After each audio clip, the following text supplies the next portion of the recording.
Hello, everyone. Today we're going to deconstruct four of the most famous words in modern history: stay hungry, stay foolish. For many, this is the ultimate Steve Jobs quote, the closing words of his iconic Stanford speech. It has been printed on posters, tweeted millions of times, and adopted as a mantra by entrepreneurs worldwide.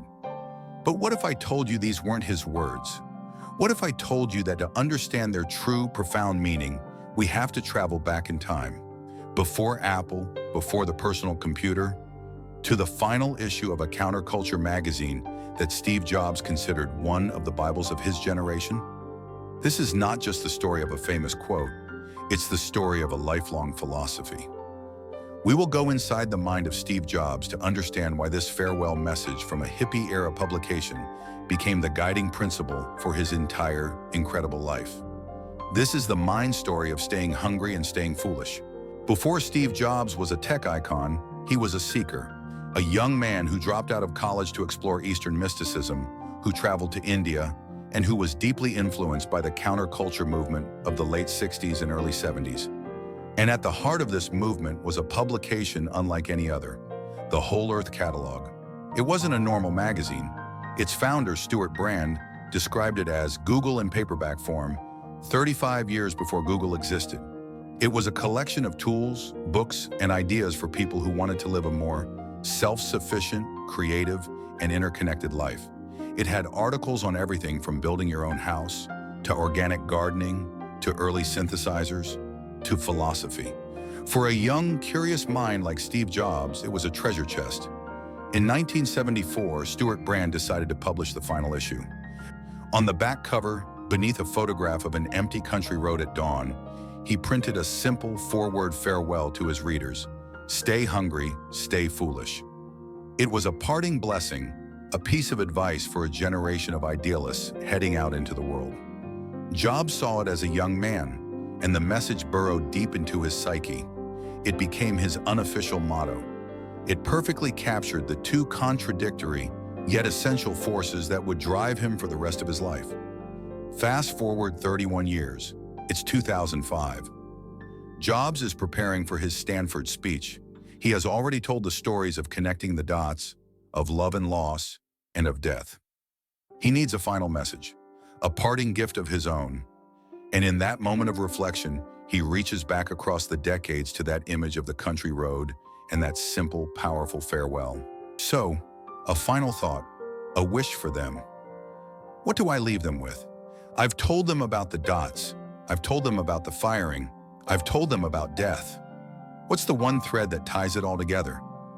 I keep coming back to that old catalog, the back cover. Stay hungry, stay foolish. It seemed so perfect then, and it seems even more perfect now. It's everything. It's the entire paradox of a well-lived life, right there in four words. Stay hungry. That's the engine. That's the drive. It's the part of me that always knew there was something more. It's why I couldn't just stay at Reed College and follow the curriculum. It's why after the Apple II made us successful, I couldn't just rest. I was hungry for the Macintosh. After I was fired, I was hungry to build next in Pixar. Even now with the iPod, I'm hungry for what's next. The phone, it's a divine dissatisfaction. It's the belief that the current reality is not good enough, that there is always a better, more elegant, more beautiful way. Without that hunger, you become complacent. You become Microsoft.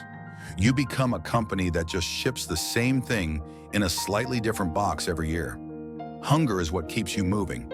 It's the artist's eternal quest for the next masterpiece. A slight pause, a shift in tone to something softer, more humble. But hunger alone, it's not enough. It can make you arrogant. It can make you rigid. That's where the other part comes in. Stay foolish. That's the humility. That's the beginner's mind. It's the part of me that dropped in on that calligraphy class for no reason. It was a foolish thing to do. It had no practical application. But it was beautiful, and I was curious. And it ended up defining the Mac. It's the foolishness to believe you can start a computer company in a garage. It's the foolishness to hire a team of pirates to build a new machine. The experts, the smart people, they always know 1,000 reasons why something is impossible. The fool doesn't know any better. so he just goes and does it. That's the secret, the balance. You need the hunger of an ambitious expert, but the foolish, open mind of a curious beginner. You have to believe you are great enough to change the world, but humble enough to know that you know nothing, and that the next great idea could come from anywhere, even a foolish calligraphy class. Yes, that's my wish for them. Don't ever feel like you've arrived. Don't ever become so successful that you're afraid to be a fool again. Stay hungry, stay foolish. This philosophy wasn't just a nice sign-off, it was the fundamental duality that powered his genius. It's a delicate balance between two opposing, yet essential mindsets. Let's analyze them. Principle number 1, stay hungry, the engine of ambition. Stay hungry is the relentless drive to never be satisfied. It's the mindset of a disruptor. Complacency is the death of innovation. Successful companies and successful people often fail because they stop being hungry. They start protecting what they have instead of creating what comes next. Jobs' hunger was legendary. He was hungry for the perfect product, hungry for the next revolution, hungry to put a dent in the universe. This hunger is what pushed Apple from the Mac to the iMac to the iPod to the iPhone. The lesson is clear. Success is not a destination to arrive at. It is a horizon to constantly chase. You must cultivate a healthy, divine dissatisfaction with the status quo. Principle number 2, stay foolish. The humility of the beginner's mind. If hunger is the engine, foolishness is the steering wheel. To stay foolish means to reject the dogma of the expert. Experts know all the reasons something can't be done. They are trapped by their own knowledge. A fool, or a beginner, doesn't have these limitations. They are free to ask naive questions. They are free to explore useless paths like a calligraphy class. They are free to try things that everyone knows will fail. This is the mindset of true creativity. The insight is powerful. Your existing knowledge can be a cage. To innovate, you must have the humility to empty your cup, to unlearn what you know, and to approach problems with the fresh, unbiased eyes of a beginner. Principle number 3, the synthesis is the secret. The real genius of the phrase is in its combination. Hunger without foolishness leads to arrogant, incremental improvements. You just push harder on the same old path. Foolishness without hunger leads to aimless wandering, a lot of interesting hobbies but no real impact. But when you combine them, when an intensely driven, hungry individual maintains the humble, curious, open mind of a fool, that's when magic happens. That's when you get a leader who is demanding enough to push for perfection, but open-minded enough to find inspiration in a font. That's how you revolutionize an industry. The goal is not to be an expert or a beginner, but to be a beginner with the ambition of an expert. This philosophy is a powerful antidote to the stagnation that can creep into our modern careers and lives. Here's how to apply it. First, conduct a hunger audit. Look at your career. Have you become complacent? Are you just defending your current position? Or are you actively hunting for the next challenge? To stay hungry, schedule time for growth. Dedicate 1 hour every week to learning about a new trend in your industry. Volunteer for a project that scares you a little. Find a mentor who is 2 levels above you and ask them what you should be learning. Don't wait for your job to become obsolete.